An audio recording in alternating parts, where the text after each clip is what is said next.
Buntut panjang kontroversi sinetron Suara Hati Istri, Si, yang menyebabkan sang aktris pendatang baru yang menjadi sorotan, Lea Cia Rachel didepak dari Si menuai tanggapan dari Komisi Penyiaran Indonesia, KPI.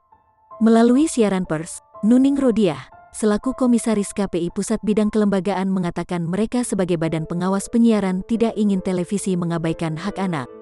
Jangan sampai ada hak anak yang terlanggar karena televisi abai dengan prinsip tersebut, kata Nuning Rodiah yang dikutip langsung dari siaran pers, Rabu, tanggal 2 Juni tahun 2021, lalu.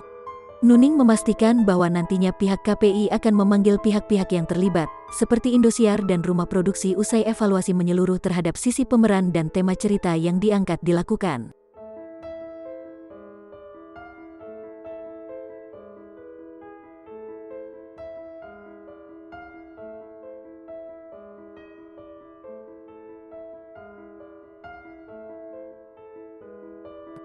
Evaluasi itu dilakukan demi menjaga kualitas konten program siaran televisi, mengingat sinetron masih menjadi program siaran yang paling diminati publik.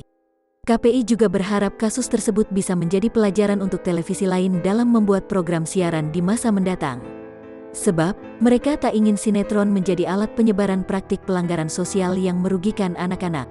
Kita tentu berharap, sinetron tidak menyebarluaskan praktek hidup yang dapat merugikan kepentingan anak Indonesia, tegas Nuning Rodiah.